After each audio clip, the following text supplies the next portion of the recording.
देवेंद्र फडणवीस बोलत आहेत, थेट जाऊयात. भगवान महावीर जी ने जो हमें तत्व दिए, हमारे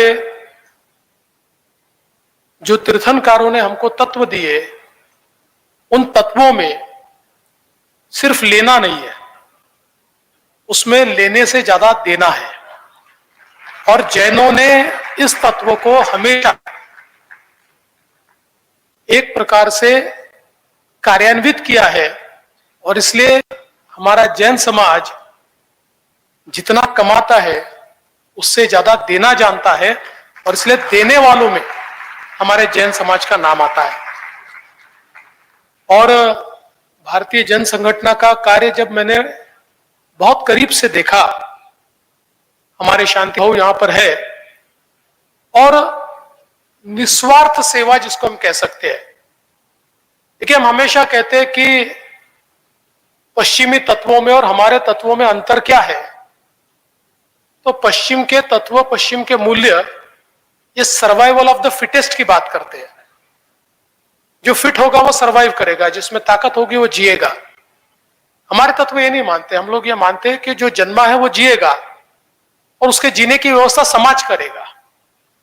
इसलिए केवल फिट नहीं, तो समाज में जो फिट हो, जो कमजोर हो, जिसमें कोई बीमारी हो, जिसमें कोई शारीरिक व्यंग हो, ऐसे हर आदमी को जीने का उतना ही अधिकार है.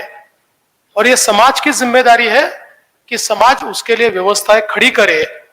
इन तत्वों को मानने वाले हम सब लोग हैं, और इन तत्वों को यथार्थ में लाने का काम अगर कोई करता है तो हमारी भारतीय जैन संगठन करती है. ये मैं यहां पर कहना चाहता हूं. चाहे फिर वो हमारे आत्महत्याग्रस्त किसानों के बच्चों की शिक्षा का विषय हो, चाहे वो पानी का विषय हो, चाहे वो मूल्यवर्धन का विषय हो.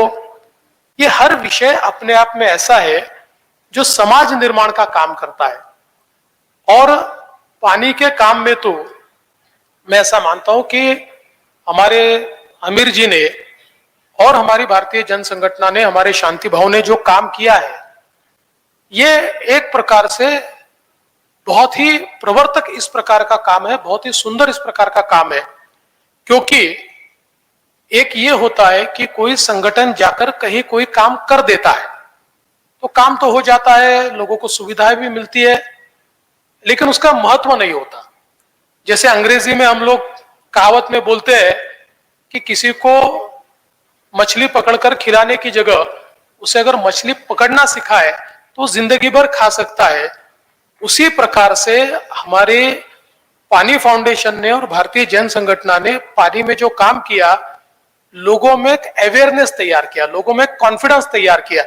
लोगों के ध्यान में आया कि हमारे जीवन में परिवर्तन करने के लिए कोई ऊपर से आकर परिवर्तन नहीं करने वाला है. हमारे जीवन में केवल सरकार आकर परिवर्तन नहीं करने वाली. हमारे जीवन में हम परिवर्तन कर सकते हैं, वो शक्ति हम में है. उस शक्ति को जागृत करने का काम ये भारतीय जन संगठन ने और हमारे पानी फाउंडेशन ने किया.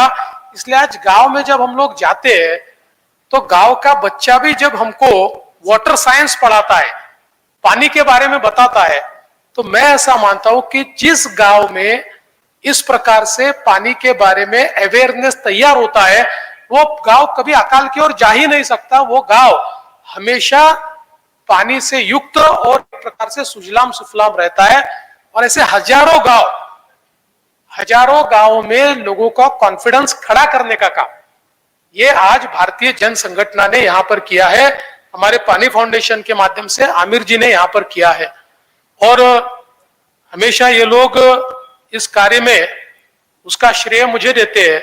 मेरा अगर कोई श्रेय होगा तो मैंने अपना नारा लगाया, आप आगे बढ़ो, हम आपके साथ हैं, इतना ही मेरा श्रेय है. जमीन पे उतरकर इन्होंने काम किया, बाकी हम तो कार्यकर्ता जैसे नारे लगा रहते हैं, आप आगे बढ़ो, हम साथ हैं.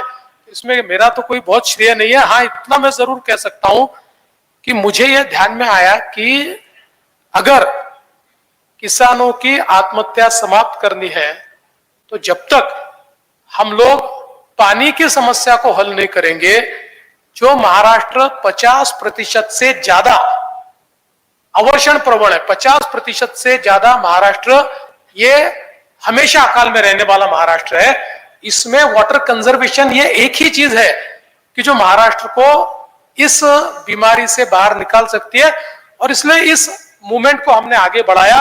और मुझे बहुत खुशी है 2020 में केंद्र सरकार ने पूरे भारत का एक वाटर टेबल का रिपोर्ट जारी किया, और उस रिपोर्ट में देश में बड़ी अलार्मिंग सिचुएशन थी। देश के सारे राज्यों में वाटर टेबल नीचे गया था, और महाराष्ट्र केवल एक अकेला ऐसा राज्य था जिसमें वाटर टेबल ऊपर आया था।